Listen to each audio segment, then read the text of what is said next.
Hello and welcome to my channel. My name is Lynn and today I am going to make a lip balm holder. I actually have to make 3 of these. I was a little bit short when we were putting our Christmas gifts together, and so I will only show one on camera, but I did have to make a few of these just to round out our Christmas gifts.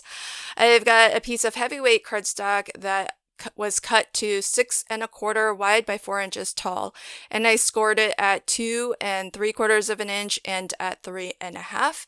And I am choosing to do a 1/2 inch corner round. That's totally optional, but I kind of like the finish of a rounded corner.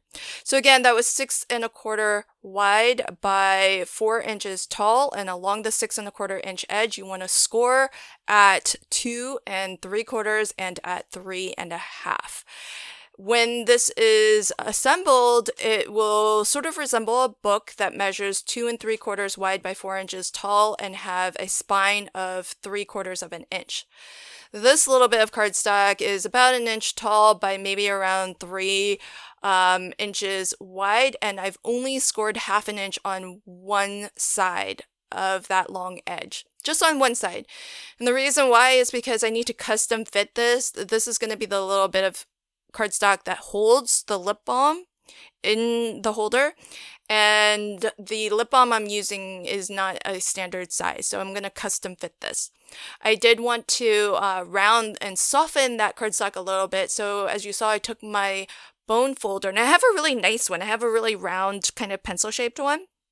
It's great for curling, and it softens that cardstock so that you get that nice curve, and that's what's going to help keep the lip balm in place.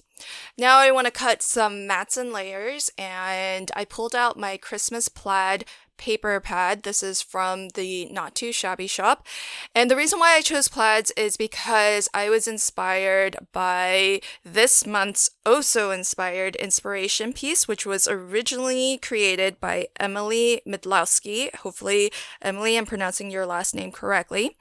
In her original card, she used a really beautiful, it's a very small black and white sort of a buffalo check pattern, and it's really lovely. She was very minimal with her colors, and that's what really inspired me. I also love the fact that she had a bit of a solid strip that separated the buffalo check pattern with a floral border that she also created sort of a shaped border to, or shaped design, I guess, to her card front.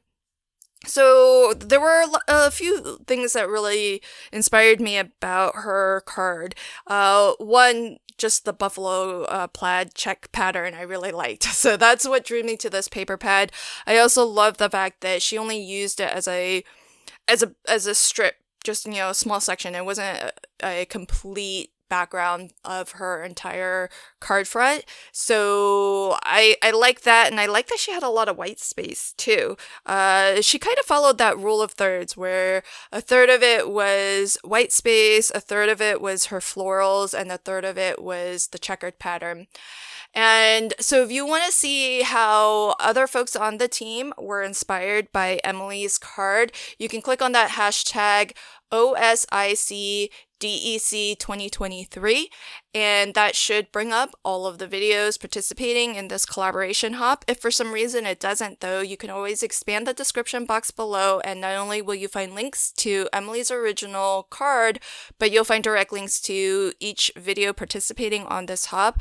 The other great way to watch all of the videos on this hop is to pop on over to Call Me Crafty Al's YouTube channel. She'll have a playlist there, and if you want to watch one video right after the other, the playlist is a really great way to do it because you don't even have to click. You can set it to kind of autoplay the next video on the list. So that's another great way to find all of the videos.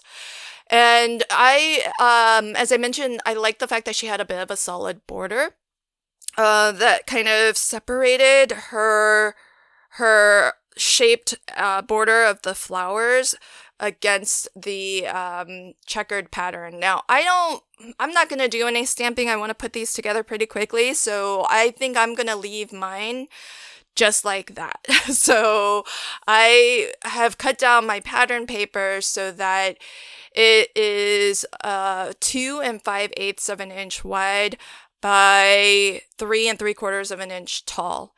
And so you can cut your pattern paper to whatever dimensions, just depending on how much of that base you want visible.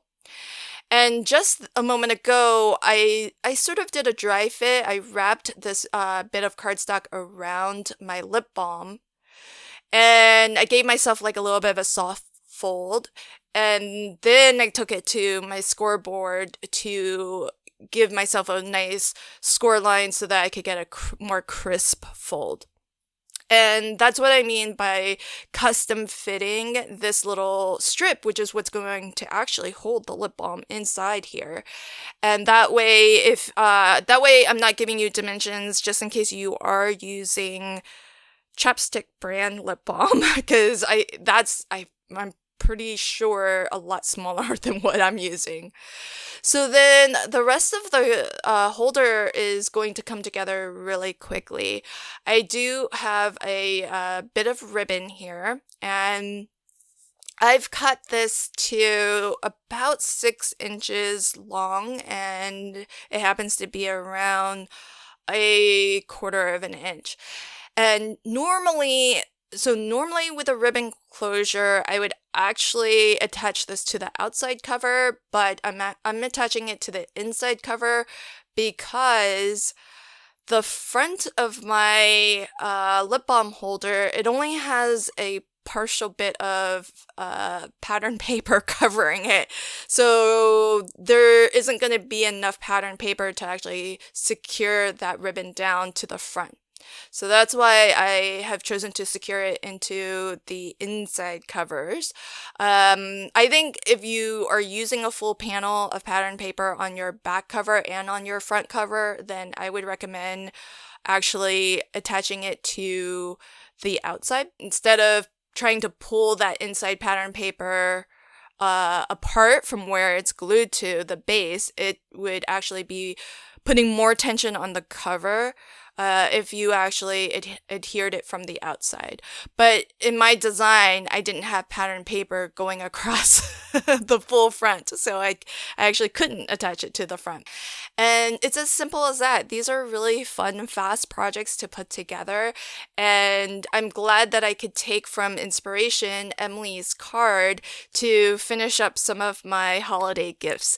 I hope you'll continue to hop along and check out how the rest of the team was inspired by Emily's card. If you do play along and her piece has inspired you to make something as well, I hope you'll share that to your socials. And if you do, please use the hashtag #IWasOhSoInspired. And that way we can check out what you made and also kind of see what aspect of Emily's card inspired you. Thanks again for joining me today, and until next time, happy crafting and have a fabulous day. Bye.